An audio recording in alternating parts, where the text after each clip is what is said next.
이 시간 하나님 말씀 보시겠습니다. 구약성경 창세기 39장 5절에서 9절입니다. 창세기 39장 5절에서 9절입니다. 그가 요셉에게 자기의 집과 그의 모든 소유물을 주관하게 한 때부터 여호와께서 요셉을 위하여 그 애굽 사람의 집에 복을 내리심으로 여호와의 복이 그 집과 밭에 있는 모든 소유에 미친지라.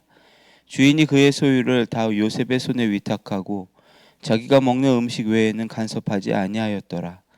요셉은 용모가 빼어나고 아름다웠더라. 그 후에 그의 주인의 아내가 요셉에게 눈짓하다가 동침하기를 청하니 요셉이 거절하며 자기 주인의 아내에게 이르되 내 주인이 집안의 모든 소유를 간섭하지 아니하고 다 내 손에 위탁하였으니 이 집에는 나보다 큰 이가 없으며 주인이 아무것도 내게 금하지 아니하였어도 금한 것은 당신뿐이니 당신은 그의 아내임이라. 그런즉 내가 어찌 이 큰 악을 행하여 하나님께 죄를 지으리이까. 아멘. 오늘 우리가 읽은 이 창세기 39장의 내용은 요셉의 이야기를 하고 있습니다. 요셉은 형들에 의해 노예로 팔렸지만 너무나 성실하고 정직했기 때문에 주인 보디발의 모든 소유를 총괄하는 가정 총무가 되었습니다. 6절에 보면 주인이 그의 소유를 다 요셉의 손에 위탁하고 자기가 먹는 음식 외에는 간섭하지 아니하였더라. 이렇게 기록하고 있습니다. 그리고 그 다음에는 또 이렇게 기록되어 있습니다. 요셉은 용모가 빼어나고 아름다웠더라. 아마 요셉은 어머니 라헬을 닮아서, 라헬이 굉장히 얼굴이 예뻤죠. 그 어머니 라헬을 닮아서 용모가 수려하고 그랬던 것 같아요. 그래서 그의 외모의 수려함과 성실함에 주인의 아내가 그냥 반해버린 것 같습니다. 여주인은 날마다 요셉에게 동침하기를 강요했습니다. 여러분, 유혹은 한 번 오지 않죠. 유혹은 우리가 아무리 거절해도 날마다 끈질기게 찾아옵니다. 요셉은 여주인의 이런 유혹에 단호하게 거절을 했습니다. 세 가지 이유로 거절을 하죠. 8절 9절을 보면 내 주인이 집안의 모든 소유를 간섭하지 아니하고 다 내 손에 위탁하였으니 이 집에는 나보다 큰 이가 없습니다. 이렇게 얘기를 합니다. 주인이 자신을 믿어준 신뢰에 대한 그것에 대해서 끝까지 성실함으로 보답하겠다는 거죠. 또 두 번째로는 주인이 금한 것은 당신뿐입니다. 주인이 맡겨준 윤리적인 책임을 내가 다 하겠습니다.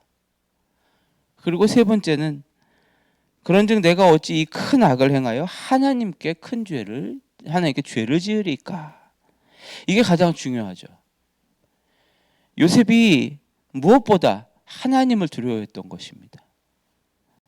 요셉은 하나님을 경외했고 하나님이 보시고 있다는 그것을 알고 있었습니다. 하나님이 보시는 삶을 살았어요. 요셉의 정직은 단순히 도덕을 지킨다라는 것이 아니라 신앙의 삶을 사는 것이었습니다. 들키지 않으면 괜찮다가 아니라 하나님이 보고 계신다. 이 신앙의 삶을 살았던 것입니다.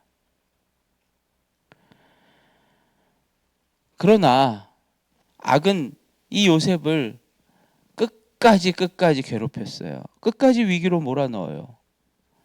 어느 날 주인의 아내는 작심하고서 요셉을 부릅니다. 그리고 그의 옷을 강제로 붙잡고 요구를 하죠. 12절에 보면 그 여인이 그의 옷을 잡고 이르되 나와 동침하자. 그러나 요셉이 자기의 옷을 그 여인의 손에 버려두고 밖으로 나가매. 참 요셉의 인생은 옷 때문에 참 꼬이는 것 같아요. 그저께 이제 말씀을 나눴잖아요. 아버지 야곱의 편애를 받아서 채색 옷을 입었어요. 분노한 형들은 그의 채색 옷을 벗겨버리고 옷을 피해 적셔서 아버지에게 가져다가 얘기하면서 요셉이 죽었다고 이야기를 하죠. 거짓말이에요. 보디발의 아내는 그의 옷을 또 붙잡고 동침하자고 요구를 해요. 요셉이 옷을 버리고 도망치니까 여주인은 그 겉옷을 들고서 남편에게 가서 거짓말을 합니다. 그래도 처음에는 교만의 옷, 자랑의 옷을 입었었지만 이번에는 거룩함을 지키기 위해서 과감하게 옷을 버렸어요. 하나님 앞에서 거룩함을 지키기 위해서 과감하게 옷을 버리고 죄로부터 도망쳤습니다. 여러분 어떠세요? 죄가 우리의 옷을 붙잡고 타협하자고 할 때 여러분은 과감하게 버려두고 도망칠 용기가 있으십니까? 뭐 우리의 옷이라고 한다면 뭐가 있을까요?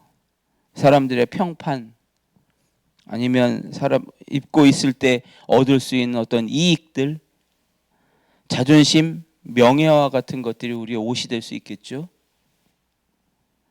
죄가 우리의 옷을 붙들고 타협하자 유혹할 때에 그것들을 뿌리치고 옷을 버려두고서라도, 벗어버리고서라도 도망칠 수 있으십니까? 요셉은 과감하게 옷을 버려두고 도망쳤습니다. 영적으로 보았을 때 요셉은 승리했죠. 하나님께 순종한 사람입니다. 아주 잘했어요. 그러면 그 결과로 하나님이 주시는 상을 받는 게 보통 우리가 생각하는 흔한 결과입니다. 잘했다 요셉아 하면서 억울함도 풀어주시고 상을 주시는 게 아름다운 결과 아니겠습니까? 그런데 그의 순종의 대가는 축복이 아니라 감옥이었어요. 고난이었어요. 정직의 결과가 명예가 아니라 누명이었습니다. 19절 20절에 이렇게 말씀합니다.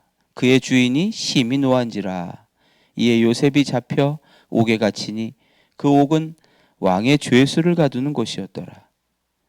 요셉은 감옥에 갇혔는데 그것도 그냥 감옥이 아니라 왕의 죄수를 가두는 곳에 갇혔습니다. 일반 잡범들이 갇히는 곳이 아니라 왕에게 밉보인 정치범, 중죄인들이 갇히는 특별 감옥에 갇혔습니다. 한번 들어가면 살아나오기 힘든 그러한 감옥에 던져졌습니다. 가정 총무에서 한순간 성폭행범으로, 미수범으로 빨간 줄이 그어진 그런 범죄자가 됐습니다. 우리 성도님들도 살아가다 보면 이런 억울한 감옥에 갇힐 때가 있지요. 실제적인 감옥이 아니더라도 삶의 감옥들이 우리를 괴롭히곤 합니다. 어떤 분은 정말 신앙을 지키려다가, 양심을 지키려다 직장에서 왕따를 당하시기도 해요. 어떤 분은 가정에서 정말 하나님 뜻대로 열심히 잘 살려고 했다가 오히려 더 가족들과 더 엇나가기도 합니다. 또 부모님이 자녀를 하나님의 말씀으로 또 가르치려고 훈계를 하기도 하는데 오히려 자녀가 더 엇나가고 괴로운 상황이 생기기도 하지요. 어떤 분은 또 교회에서 열심히 헌신했는데 칭찬이 아니라 비난을 받기도 하고 오해를 받기도 하는 그런 상황이 발생합니다. 우리는 이런 감옥 같은 그런 고난이 올 때에 참 의문이 들어요. 하나님, 정말 열심히 정직하게 순종하려고 했는데 순종의 결과가 왜 이렇습니까? 우리 눈에는 모든 게 다 절망이라고 생각될 수 있지만 요셉은 그 감옥에서 애굽의 총리가 되는 첫 단계를 밟게 되죠. 먼저 요셉은 감옥에서 더 큰 세상을 배우게 됩니다. 하나님께서 요셉과 함께 하신다는 사실을 그 감옥의 간수장이 알게 돼요. 그래서 간수장은 옥중 죄수와 다른 모든 사물을 다 요셉의 손에 맡깁니다.